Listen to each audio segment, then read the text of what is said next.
Señores pasajeros, estamos nuevamente al aire. Sigan disfrutando de este vuelo radiofónico en primera clase.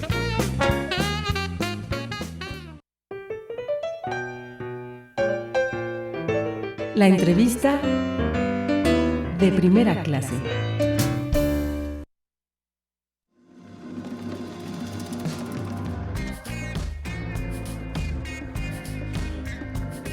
Hola, ¿qué tal? ¿Cómo están? Bueno, pues regresamos con la entrevista con la maestra Claudia Hernández. ¿Cómo están? Buenas tardes.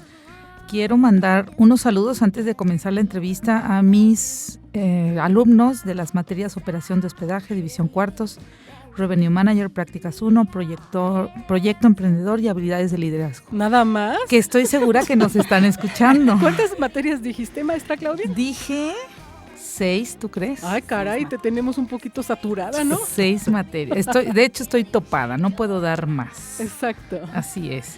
Así es que les mando un saludo, ojalá y estén escuchándonos, márquenos a cabina por si tienen alguna pregunta para la maestra Amalia Navarrete, que el día de hoy nos hace el honor de acompañarnos. Reitero mi agradecimiento por haber aceptado la invitación. Amalia, muchas gracias por estar con nosotros. Al contrario, muchas gracias a ustedes por invitarme. Y también, bueno, pues vamos a comenzar. ¿Por qué no nos platicas un poquito de este tema de cómo podríamos describir la ética? En general, la ética es esa parte de la filosofía que estudia los actos humanos, pero los actos humanos que son hechos con conciencia y con intención. Y entonces, de esa manera los clasifica como buenos y malos. Al ser esa parte de la filosofía, también se dice que tiene que ver con el nivel teórico de la reflexión.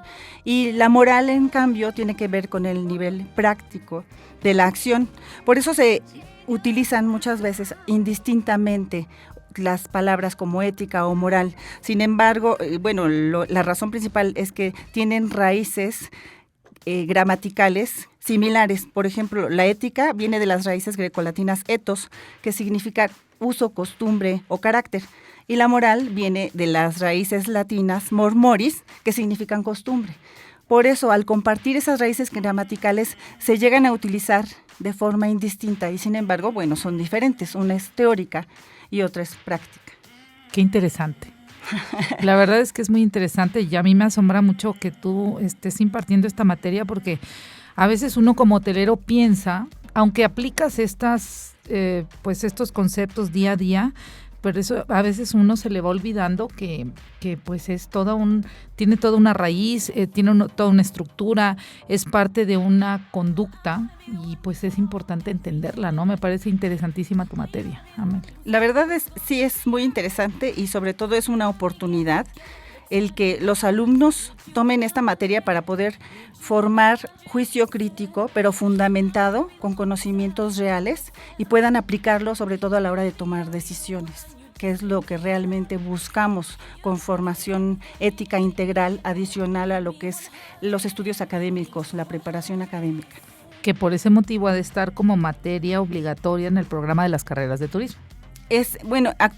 No nada más en las carreras de turismo, en realidad es una materia obligatoria ya en todas las carreras y desde 1995 al 2000 las autoridades correspondientes, la Secretaría de Educación Pública determinó que era necesario que las universidades llevaran ética también, porque lo que se planea es formar a los alumnos de manera integral. Tú les puedes dar muchos conocimientos técnicos, pero la parte humanística, la parte de aplicar las cosas correctamente, es muy importante. Entonces, nosotros más aquí en la Universidad de Anáhuac, que tenemos que formar líderes de acción positiva, estamos comprometidos a hacer las cosas de forma integral.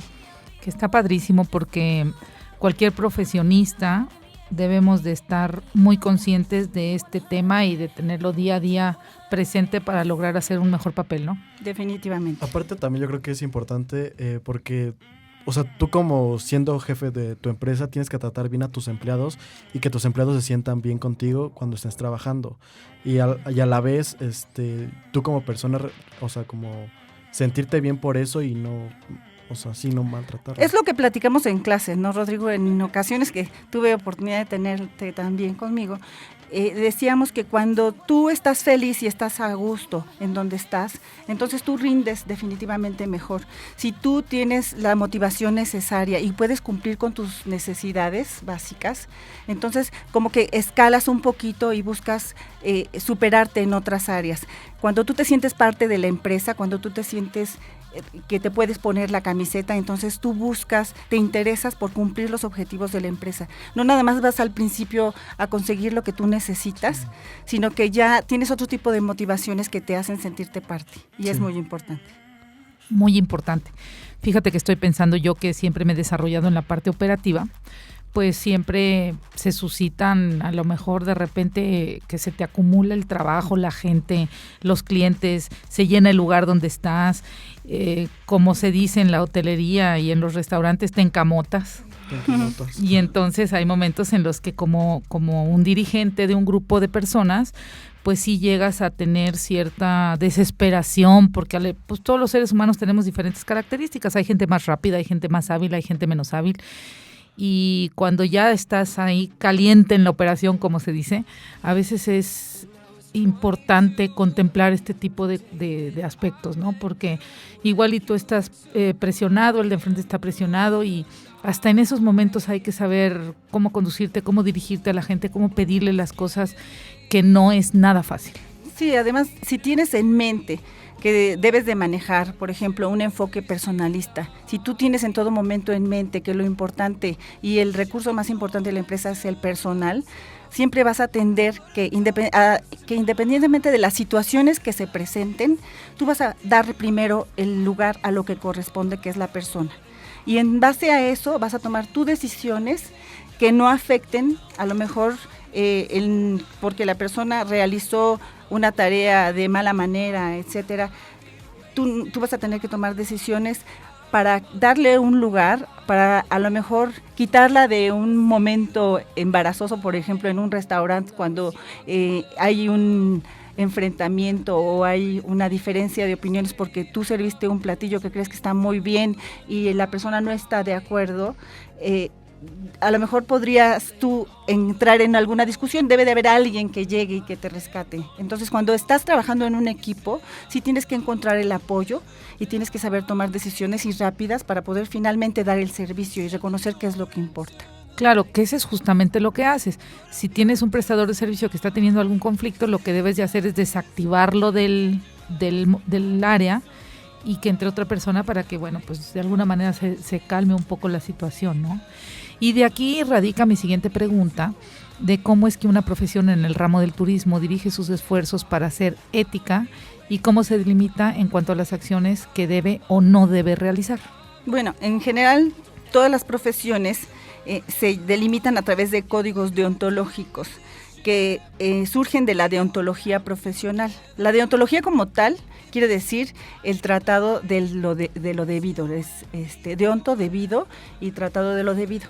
La deontología profesional o la deontología aplicada ya es esa parte de la ética que es el conjunto de reglas y normas que deben de seguir los profesionales de una determinada materia. O sea, un determinado gremio también tiene códigos deontológicos específicos que son guías de aplicación ética para poder de alguna manera encaminar las acciones de los profesionistas. Bueno, y también, por ejemplo, se me hace muy interesante este tema porque no solo es como hacia tus empleados, sino la ética también debe de ser hacia tus clientes, hacia ti mismo, hacia el medio ambiente. O sea, la verdad es como un tema muy completo que requiere de mucho juicio, mucha toma de decisiones para poder mantener como un equilibrio entre tus ganancias y entre tu ética.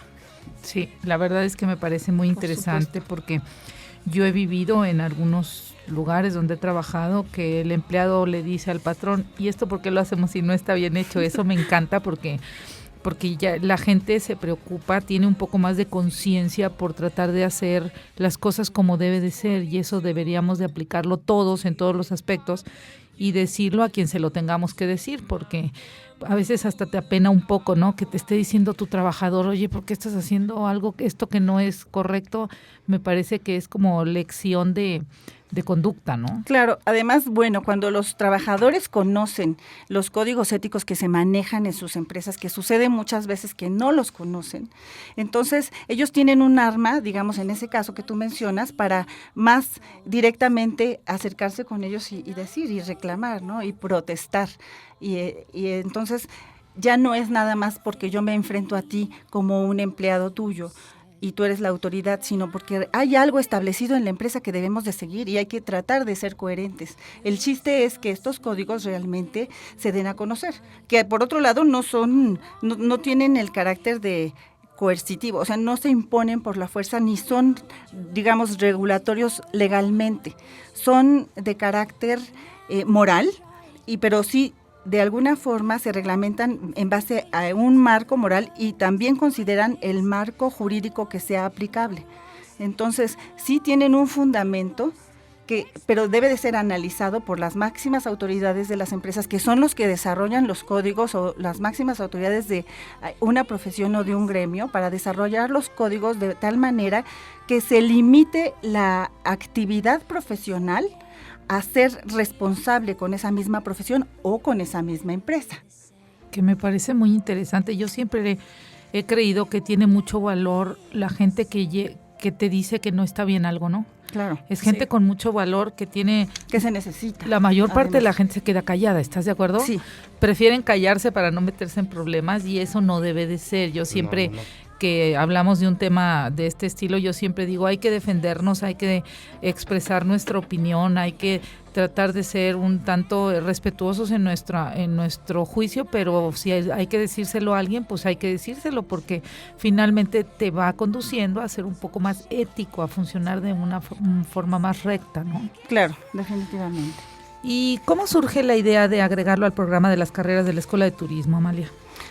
Sí, te comentaba que hay que formar de alguna forma, de alguna manera, profesionistas de manera integral, que desarrollen sus aptitudes y capacidades académicas, pero que también estén preparados para tomar decisiones a favor de su profesión y que además se enfrenten ese reto tan importante que es coordinar y extender servicios que sean altamente competitivos, de excelente calidad y que pongan muy en alto no nada más a su persona, sino también a su universidad y también a su país.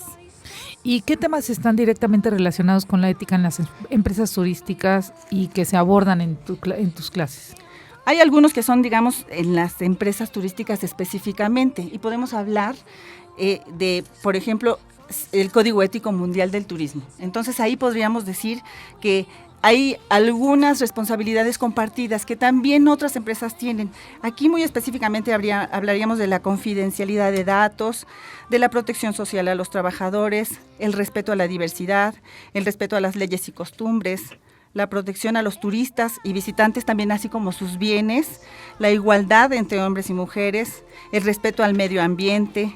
Y hay otra cosa que es el derecho al descanso y al ocio, y en particular la limitación razonable de la duración del trabajo y las vacaciones pagadas. Esos son algunos temas, nada más, que se toca el Código Ético Mundial del Turismo. La confidencialidad de la información, por ejemplo, es, como también decían aquí, tanto de parte de los datos de los clientes y los huéspedes como de la misma empresa, porque la ética tiene que ver tanto como tú tratas a las personas con las que tú trabajas, cómo tratas al medio ambiente, cómo tratas a tus clientes y cómo es el enfoque, cuál es el enfoque que tú utilizas para dirigirla.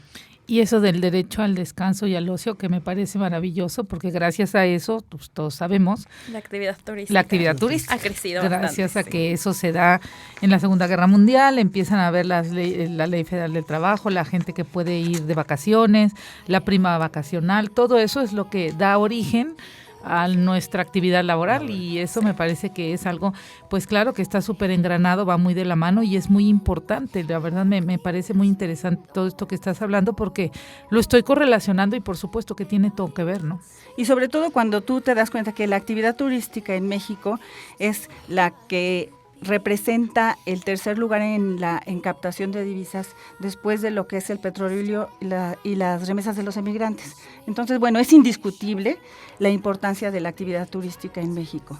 Y como en cualquier otro sector, yo sí enfoco la clase a lo que es el turismo específicamente y damos ejemplos turísticos, pero lo importante es que la ética se aplique en todas las carreras. Bueno, Amalia, mira, antes de irnos a corte, yo quiero por favor que les platiques a todos nuestros radioescuchas el proyecto que tú nos pones a hacer en tu materia, porque de verdad es un proyecto como bastante interesante, muy completo, que la verdad sí cuesta un poquito de trabajo porque son temas un poco delicados de sacar información, de tocar mucho como sentimientos y fibras humanas y juicios, pero me parece que es como muy bueno. Cuéntanos por favor un poquito de eso. Sí, con mucho gusto. Para trabajar en el desarrollo de competencias, nosotros lo que hacemos es que se realicen equipos en el salón y vayan a visitar a diferentes empresas. Entonces, la idea es detectar áreas de riesgo y oportunidad ética en el manejo de la empresa a través de la aplicación de entrevistas dirigidas a diferentes niveles jerárquicos.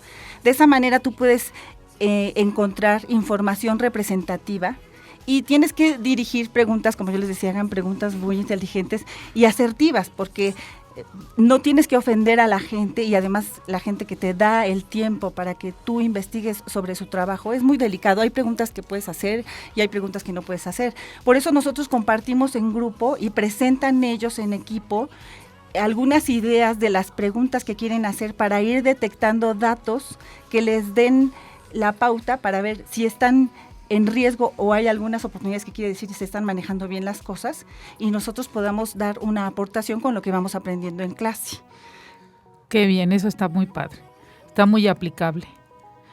Lo vamos a retomar en el siguiente bloque porque se nos termina el tiempo del primer bloque de la entrevista. Nos vamos a ir a unos cortes, no se desconecten, regresamos pronto.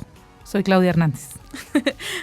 Bueno, regreso. Señores pasajeros de primera clase, su atención por favor. Haremos una breve escala. En un momento retomaremos nuestro vuelo. Ya volvemos.